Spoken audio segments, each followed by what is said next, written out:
à tous. Alors aujourd'hui je vais vous présenter mon planeur de professeur des écoles de Marina, donc du blog Mais que fait la maîtresse. Alors c'est vrai qu'il y a quelque temps je vous avais déjà présenté mon Happy Teacher Planner, ne vous inquiétez pas, je m'en servirai également. Voilà, ce n'est pas parce que j'ai celui-ci que je ne me servirai pas de celui-là, simplement ils n'auront pas le même usage. Voilà, donc mon planeur de professeur de Marina. Voilà, déjà c'est un très bel objet. Voilà, donc sur la tranche, on retrouve toutes les informations. Bon, j'ai un petit peu abîmé pendant le transport.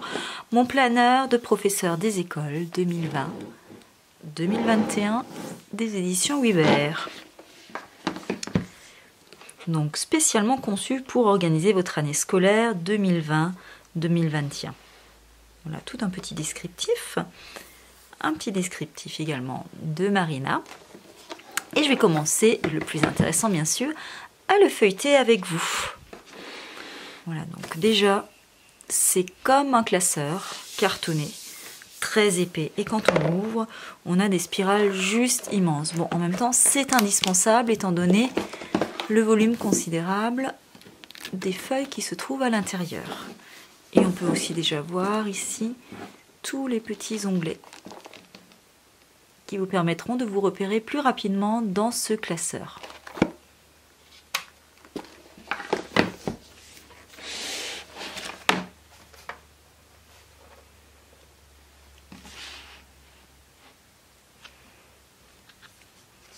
Donc première page, petite explication, un mode d'emploi donc qui détaille l'ensemble des pages que vous trouverez à l'intérieur de ce planeur. Et la première page à compléter, c'est le mémo du remplaçant, avec les horaires de l'école, les PAI de la classe, les infos importantes, donc direction, téléphone de l'école, mail de l'école, les services, quel matériel utiliser, quel matériel est utilisé dans la classe, donc les cahiers, les méthodes, divers. Alors c'est bien le mémo du remplaçant, maintenant à vous de voir si vous oserez laisser un aussi bel objet dans votre classe. Ensuite, comment organiser l'espace de la classe? Donc différentes propositions. Et on a ensuite plusieurs pages donc pour dessiner son propre plan de classe. Alors je ne sais pas pour vous, mais moi je refais régulièrement ce plan de classe. Et puis tant qu'à faire, ça sera très bien de l'avoir là-dedans, toujours sous la main, au lieu de simplement sur des feuilles volantes. Quelques petits conseils pour planifier. Donc le conseil 1, la planification annuelle. Conseil 2, la planification périodique. Et conseil numéro 3, le cahier journal. Donc pour planifier son année, déjà on a un premier petit calendrier ici. Et on a ensuite un calendrier annuel, donc sur lequel vous pourrez écrire les sorties. Vous avez déjà les vacances, j'ai dit vous pourrez rajouter les vacances, mais elles sont déjà notées. Voilà, on peut rajouter tout ce qu'on veut, pourquoi pas les rendez-vous, quoique ça ne suffira peut-être pas. Donc, un premier calendrier annuel. Ensuite, se repérer dans les plannings de l'école. Donc, pour noter les différents créneaux, l'utilisation de la cour, de la classe mobile, bibliothèque, centre documentaire. Voilà, en ajoutant des petites couleurs par activité, ce sera vraiment un repère visuel très rapide pour voir tout ce qui est possible de faire dans l'école. Se repérer dans le planning des intervenants extérieurs, donc pour les différentes périodes qu'on peut compléter au fur et à mesure. Et pour chaque période, on a une autre couleur. Voilà. Les teintes d'ailleurs sont absolument superbes. Le papier est également assez épais. Comment élaborer son emploi du temps, enfin, ou ses emplois du temps. Et on vous remet ici les horaires officiels pour le cycle 1, le cycle 2 et le cycle 3. Voilà. Ensuite, plusieurs pages dédiées aux emplois du temps. Donc, que vous fassiez évoluer votre emploi du temps dans l'année ou que vous soyez sur plusieurs classes, vous avez 4 emplois du temps à compléter. Quelques conseils ensuite pour remplir un cahier journal, donc avec un exemple de Marina qui vous montre la forme que prend le cahier journal dans sa classe. Et on a ici toute la partie cahier journal, donc avec les onglets des mois. Voilà, donc mon cahier journal. Donc les objectifs, les priorités, les dates à ne pas oublier. On retrouvera cette feuille chaque mois. Donc le mois d'août, un petit aperçu sur le calendrier. Donc, je m'organise. Donc on s'organise sur les 2 dernières semaines, juste avant la reprise. Voilà. Donc cette année, nous commencerons de nouveau en septembre. Donc on retrouve les objectifs pour septembre, les priorités, les dates à ne pas oublier. Et mois de septembre. Donc pour chaque semaine, une petite case. Donc qui vous permettra de noter des choses qui vous semblent intéressantes, que vous avez besoin de voir d'un seul coup d'œil. Là pour l'instant, j'ai pas d'idée comme ça.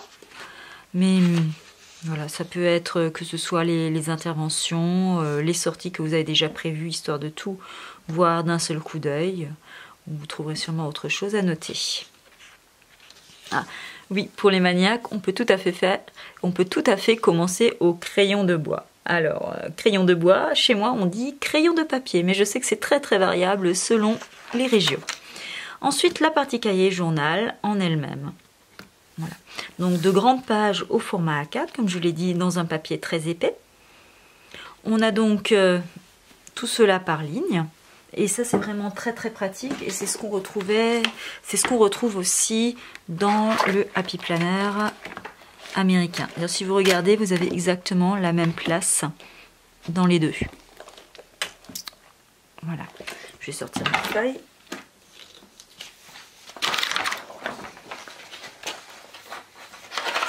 Alors dans le Happy Planner, moi ce que j'aime beaucoup, c'est la possibilité de pouvoir sortir les feuilles pour pouvoir écrire à plat et ne pas être gêné par les anneaux de la reliure. Ici, ce n'est pas possible. Voilà, donc vous voyez, on a toute la place. Et ce qui est une bonne idée, c'est d'avoir mis des petites cases en haut de chaque colonne, par exemple pour planifier vos ateliers ou simplement pour noter le domaine dans lequel vous travaillez à ce moment-là. Donc si vous utilisez ce planeur comme un cahier journal. Voilà, je vais simplement ranger mes feuilles dans mon Happy Teacher Planner. Vous voyez, très simple. Donc tout le mois, on retrouve exactement la même organisation. Et à la fin du mois, pour le mois suivant, les objectifs, les priorités, les dates à ne pas oublier. Je vais avancer assez rapidement puisque de toute façon la structure est la même pour tous les mois. Donc janvier, février, on a les petits graphismes qui changent. Les petits motifs sont vraiment très sympas. Les couleurs sont belles, sont apaisantes en fait. Voilà, je suis déjà au mois de mai, juin, juillet. Et ensuite on arrive à la fin. On a ici une partie, donc, attendez, je vais juste voir, oui c'est ça, on termine sur le mois de juillet, et ensuite on arrive à la partie suivi des élèves. Alors comment optimiser le suivi des élèves? Donc Marina vous détaille sa façon de fonctionner. Voilà, donc elle utilise un code couleur qui est détaillé par ici. Donc vous avez plusieurs pages concernant donc les élèves. On commence par les listes d'élèves. Donc classique, hein, nom, prénom, date de naissance, garçon-fille, non, gaucher, droitier, a-t-il des lunettes, des besoins particuliers. Voilà, donc 2 pages pour vos listes d'élèves. Ensuite, on a l'ensemble des compétences du cycle 1, du cycle 2, du cycle 3 qui sont codées. Très intéressant. Et en plus, elle nous a mis un petit QR code qu'on peut donc flasher. Et en le flashant, on retrouve les sous-compétences codées également directement sur son blog, juste en scannant le QR code. Alors je continue avec les compétences, forcément nombreuses, puisqu'elles concernent tous les cycles.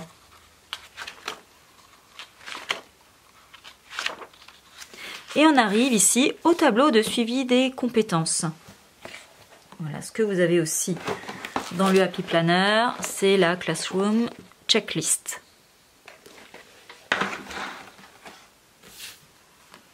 Donc on a combien des tableaux de suivi? Donc 1, 2, 3, 4, 5, 6, À vous de voir comment vous organisez. Est-ce que c'est un par classe, un par période? En tout cas, vous avez largement de quoi faire au niveau des tableaux de suivi. Ensuite, on passe aux pages de suivi individuel des élèves. Nom, prénom, date de naissance et les observations. Et là, on a aussi un certain nombre de pages. Donc, 1, 2, 3, 4, 5, 6, 7, 8, 9, 10, 11, 12, 13, 14, 15, 16, 17, 18, 19, 20, 21, 22, 23, 24, 24, 25, 26, 27, 28, 29, 30, 31, 31. Donc vous pouvez aller jusqu'à 31 suivis. Voilà, ça fait déjà une belle classe. Voilà, moi je m'arrêterai à 20 pour la prochaine rentrée. On continue ensuite avec un mémo des démarches pour les élèves à besoins particuliers. Donc avec le détail des différentes abréviations, le PAI, le PPS, le PAP, le PPRE. Voilà, donc en cas de maladie, de handicap, de troubles d'apprentissage, de difficultés scolaires et à chaque fois un petit rappel du qui fait quoi.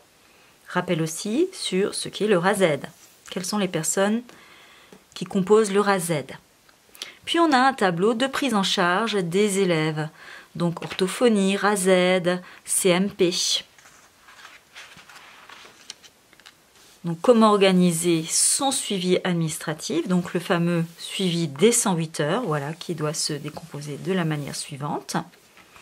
Et le suivi administratif de vos 108 heures. Tableau suivi des APC. Alors là, j'ai la chance d'être directrice déchargée, donc je n'ai plus d'APC, d'heures d'APC. Je ne dois plus d'heures d'APC. Alors, ce tableau de suivi pourra me servir à autre chose. Une petite page sur la relation parent-enseignant qui vous donne plein de bons conseils. Donc, qui rappelle qu'il est important de développer un lien avec les parents, avec les familles, et qui vous détaille tout ce que vous pouvez faire. Ensuite, vous avez quelques pages de suivi de rendez-vous. Pardon, vous avez une page de suivi de rendez-vous avec les parents. Les pages pour le conseil d'école, voilà. Lors de votre conseil d'école, vous allez pouvoir emmener ce cahier assez conséquent avec vous et prendre vos notes. Voilà, on a 3 doubles pages. Si jamais vous êtes sur 3 écoles. Alors, si vous êtes sur 3 écoles, par contre, je ne vous conseille pas de participer à tous les conseils d'école. Hein. Faites-en un par période. Animation pédagogique et formation continue. Donc, quelques pages, juste 2 pages pour quelques petites prises de notes assez succinctes. Et une page là derrière pour les commandes 2020.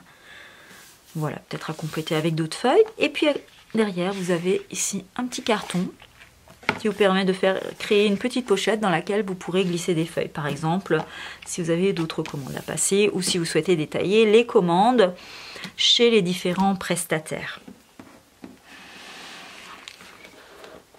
Voilà, alors ça, vous ne le sentez pas, mais ça sent le livre neuf et ça, c'est quelque chose que j'adore. Le seul petit bémol que je fais, je suis tellement habituée au niveau de mon Happy Planner de sortir mes pages quand il s'agit pour moi d'écrire dans la dernière colonne. Voilà, ça, je sais déjà que ça va me manquer. D'autant plus que les spirales sont quand même assez conséquentes.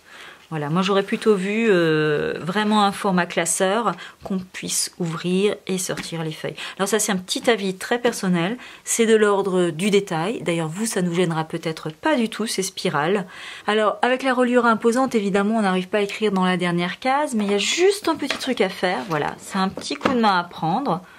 On lève ici, oui, ça nous donne comme ça. Donc ça permet de relever les pages à la hauteur de la reliure et on peut ainsi écrire ici. Voilà, c'est redescendu. Alors je vais revenir. Voilà, je vais tenir un petit peu en bas, ça bloquera et là j'arrive à écrire. Sauf que ça glisse encore sur ma table qui est très très glissante. Bon, je pense que c'est un petit coup de main à prendre. Voilà, j'essaye de bloquer d'un côté et de l'autre je pose mon bras et voilà. J'écris dans cette petite cases. Voilà. Donc ce que j'apprécie encore avec le Happy Planner, effectivement, c'est quand on peut enlever la page et qu'on souhaite reporter sur la page d'après, on peut simplement la poser à côté. Mais bon, avec ce petit coup de main pour la reliure, au moins on est nettement moins gêné par les anneaux pour compléter les petites cases de la dernière colonne.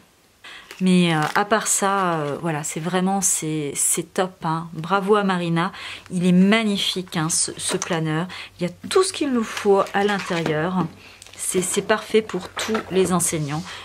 Donc un grand merci à Marina pour ce magnifique planeur juste parfait du cycle 1 jusqu'à la fin du cycle 2, enfin jusqu'au CM2 pour nous autres professeurs des écoles.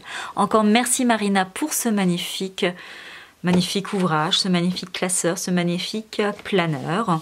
Et pour ceux qui préféreront les détracteurs, organiseur de classe. Maintenant, planeur, moi aussi j'ai pris l'habitude de l'intituler ainsi depuis que j'utilise le Happy Teacher Planner. Alors si cette vidéo vous a plu, n'hésitez pas à me mettre un petit pouce en l'air et vous pouvez également vous abonner à ma chaîne pour ne plus rater mes publications. Au revoir!